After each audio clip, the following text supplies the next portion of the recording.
ఆంధ్రప్రదేశ్లో అన్నింటికంటే garam garam political segment ఏదైనా ఉంది అంటే అది గుడివాడ నియోజకవర్గమే. గుడివాడ రాజకీయం మామూలుగా ఉండదు. తొడకొట్టడాలు, మీసం తిప్పడాలు, పంచి డైలాగులు ఒక్కటేమిటి అన్నీ ఇక్కడే కనిపిస్తాయి. కొడాలి నాని గుడివాడను కంచుకోటగా చేసుకున్నారు. వరుసగా 4 సార్లు గెలిచారు. ఇప్పుడు 5వ సారి సై అంటున్నారు. అయితే ఇప్పుడు నానిని ఎలాగైనా ఓడించాలి అని గట్టి టార్గెట్తో తెలుగుదేశం పార్టీ ఉంది. అందుకే ఈ గుడివాడ సెగ్మెంట్ చాలా వేడెక్కుతుంది. ఎన్టీఆర్ టైం నుంచి టీడీపీ కంచుకోటగా ఉన్న ఈ సెగ్మెంట్ గత 10 ఏళ్లుగా వైఎస్ఆర్ కాంగ్రెస్ ఖాతాలోకి చేరిపోయింది. ఇప్పుడు మరో పరీక్షకు సిద్ధమైంది. కమ్మ సామాజిక వర్గం తక్కువే, అంటే కేవలం 5% జనాభా ఉన్నా ఇక్కడ ఆ కమ్యూనిటీ నేతలదే పూర్తి హవా. ప్రధాన పార్టీలన్నీ కమ్మ సామాజిక వర్గ నేతలనే బరిలో దింపుతుంటాయి. ఎన్టీఆర్ 1983, 85లో గుడివాడ నుంచే పోటీ చేశారు. 2019లో కొడాలి నానిపై టీడీపీ నుంచి దేవినేని అవినాష్ పోటీ చేసి ఓడిపోయారు. అయితే ఆయన ఆ తర్వాతి కాలంలో వైసీపీలో చేరిపోయారు. ఇప్పుడు దేవినేని అవినాష్కు విజయవాడ ఈస్ట్ నుంచి వైసీపీ టికెట్పై పోటీ చేసే అవకాశాలు కనిపిస్తున్నాయి. మరి ఇంతగా వేడెక్కుతున్న గుడివాడ ఓటర్ నాడి ఎలా ఉందో తెలుసుకునే ముందు 2019 అసెంబ్లీ ఫలితాలను ఓసారి చూద్దాం. 2019 ఎన్నికల్లో కొడాలి నాని వర్సెస్ దేవినేని అవినాష్ వీరిద్దరి మధ్య పోటీ జరిగింది. ఆ ఎన్నికల్లో అంటే 2019 అసెంబ్లీ ఎన్నికల్లో గుడివాడ నియోజకవర్గంలో వైసీపీ తరపున పోటీ చేసిన కొడాలి నాని గెలిచారు. ఆయనకు 53% ఓట్లు లభించాయి. అదే సమయంలో తెలుగుదేశం పార్టీ అభ్యర్థిగా పోటీ చేసిన దేవినేని అవినాష్కు 42% ఓట్లు రాగా ఇతరులకు 5% ఓట్లు దక్కాయి. గుడివాడ అంటే కొడాలి నాని అన్నంతగా మారిపోయింది. పార్టీ సెంట్రిక్ కాకుండా లీడర్ సెంట్రిక్గా ఇక్కడ పాలిటిక్స్ మారిపోయాయి. కొడాలి నాని చుట్టూనే గుడివాడ రాజకీయం తిరుగుతోంది. కొడాలి నాని ఏ పార్టీలో ఉంటే అక్కడ ఆయనదే గెలుపు అన్నట్లుగా సీన్ మారిపోయింది. వరుసగా 4 సార్లు గెలవడమే ఇందుకు ప్రధాన కారణం. కానీ పరిస్థితులు ఎప్పుడూ ఒకేలా ఉండవు కదా. ఇప్పుడు కొడాలి నానిని ఓడించేందుకు టీడీపీ అన్ని అస్త్రాలను బయటికి తీస్తోంది. నిజానికి కొడాలి టీడీపీలో ఉన్నప్పుడు టికెట్ రావడానికి ప్రధాన కారణం హరికృష్ణ. ఇప్పటికీ జూనియర్ ఎన్టీఆర్ను ఎవరు ఏ మాట అన్నా కొడాలి నాని నుంచి ఘాటు రిప్లై వస్తుంటుంది. వాళ్ళతో అలా అనుబంధం ఉంటే చంద్రబాబుతో మాత్రం విభేదించి వేరుపడ్డారు. మరి ఈసారి ఎన్నికల్లో గుడివాడ రాజకీయం ఎలా ఉండబోతుందో big TV exclusive detailed election సర్వేలో వెల్లడైనటువంటి అభిప్రాయాలను ఇప్పుడు ఒకసారి పరిశీలిద్దాం. అభ్యర్థుల వారీగా ఎవరి బలాలు బలహీనతలు ఎలా ఉన్నాయో ముందుకు పరిశీలిద్దాం. ముందుగా కొడాలి నాని. ఈసారి కొడాలి నానికి అనుకూలంగా ఉండే అంశాలు ఏమిటి? ముందుగా గుడివాడలో రోజురోజుకు ఆయన బలం పెంచుకుంటూ ఉండడం ఆయనకి ప్రధానంగా కలిసి వచ్చేటువంటి అంశం.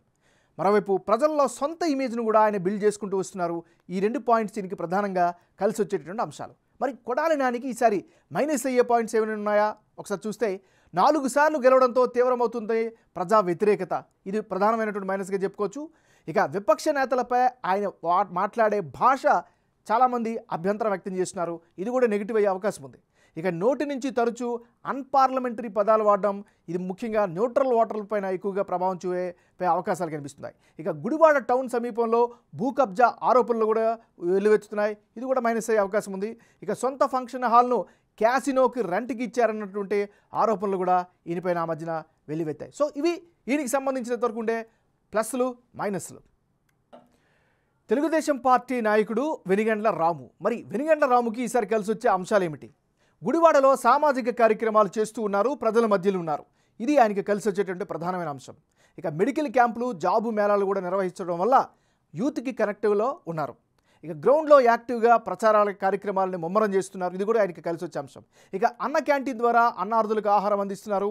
మరోవైపు నానికి టఫ్ ఫైట్ ఇచ్చే కెపాసిటీ రాము సొంతం అంటూ ఒక అభిప్రాయాన్ని అయితే బిల్డ్ చేసుకున్నారు. ఇది వెనిగండ్ల రాముకు ఉండేటటువంటి ప్లస్ పాయింట్స్. మరి మైనస్ పాయింట్స్ ఏంటో ఒకసారి పరిశీలిద్దాం. వాటర్ మైండ్ సెట్ ఎంతవరకు మార్చగలుగుతారు అనేటటువంటి అనుమానం అయితే నియోజకవర్గంలో కొనసాగుతుంది. ఇది ఈయనకి సంబంధించినంతవరకు ఉండే ప్లస్లు మైనస్లు.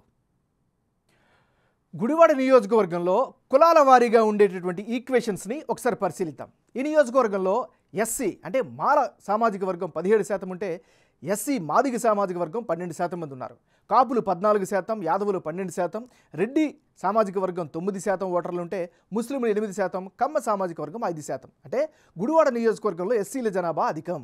ఎస్సీ మాల కమ్యూనిటీలో 50% వైసీపీకి, టీడీపీకి 45%, ఇతరులకు 5% మద్దతు ఇస్తామని బిగ్ టీవీ సర్వేలో తమ అభిప్రాయంగా చెబుతున్నారు. అలాగే మాదిగ సామాజిక వర్గంలో జగన్ పార్టీకి 40%, టీడీపీకి 55%, ఇతరులకు 5% సపోర్ట్ ఇస్తామని తెలిపారు. కీలకమైన కాపు సామాజిక వర్గంలో 45% మంది వైసీపీకి, టీడీపీ జనసేన ఉమ్మడి అభ్యర్థికి 45%, ఇతరులకు 10% సపోర్ట్ ఇస్తామని సర్వేలో తెలిపారు. ఇక కాపు నేస్తం స్కీమ్ సహా డిప్యూటీ సీఎం పదవి, ఎమ్మెల్సీ ఇవ్వడంతో కాపుల్లో కొందరు వైసీపీ వైపు చూస్తున్నారు. అదే సమయంలో కాపు సామాజిక వర్గ నేత పవన్ కళ్యాణ్ తెలుగుదేశం పార్టీతో పొత్తులో ఉండడంతో ఆ ఎఫెక్ట్తో అటువైపు కూడా కొందరు చూస్తున్నారు. ఇక యాదవ సామాజిక వర్గానికి విషయంకి వస్తే 40% మంది వైసీపీకి, 50% మంది టీడీపీకి, 10% ఇతరులకు సపోర్టుగా ఉంటామని చెబుతున్నారు. అటు రెడ్డి కమ్యూనిటీలో కూడా 60% వైసీపీకి, 35% తెలుగుదేశానికి, 5% ఇతరులకు మద్దతు ఇస్తామని చెబుతున్నారు. ముస్లింలలో 50% జగన్ పార్టీకి ఇస్తే 40% చంద్రబాబుకు జయకొడుతున్నారు. ఇక 10% ఇతరులకు సపోర్ట్ ఇస్తామని బిగ్ టీవీ సర్వేలో తమ అభిప్రాయంగా చెప్పారు. అటు కమ్మ సామాజిక వర్గంలో 35% వైసీపీకి, 60% తెలుగుదేశానికి, 5% ఇతరులకు సపోర్టుగా ఉంటామని వారి యొక్క అభిప్రాయాన్ని సర్వేలో వెలుబుచ్చారు. ఇక వచ్చే ఎన్నికల్లో గుడివాడలో ఎవరెవరు పోటీలో ఉంటే ఫలితాలు ఏ విధంగా వచ్చే అవకాశం ఉందో ఒకసారి పరిశీలిద్దాం. కొడాలి నాని వర్సెస్ వెనిగండ్ల రాము, వీళ్ళిద్దరి మధ్య కనుక పోటీ జరిగితే ఆ పరిస్థితుల్లో వైఎస్ఆర్ కాంగ్రెస్ పార్టీకి 49% ఓటు షేర్ వచ్చే అవకాశాలు కనిపిస్తున్నాయి. తెలుగుదేశం పార్టీకి 46% ఓట్లు వచ్చే ఛాన్సెస్ కనిపిస్తున్నాయి. ఇతరులకు 5% ఓట్లు సంపాదించుకునే అవకాశం ఉంది. అంటే బిగ్ టీవీ సర్వే ప్రకారం గుడివాడలో ఈసారి టఫ్ ఫైట్ ఉండడం ఖాయంగా కనిపిస్తోంది. వైసీపీ తరపున బరిలో ఉండే కొడాలి నాని 49% ఓట్లు దక్కించుకునే అవకాశం ఉందని సర్వేలో తేలింది. అదే సమయంలో టీడీపీ అభ్యర్థి వెనిగండ్ల రాముకి 46% ఓట్లు రాబడతారని సర్వేలో తమ అభిప్రాయంగా జనం చెప్పారు. ఇతరులకు 5% ఓట్లు దక్కనున్నాయి.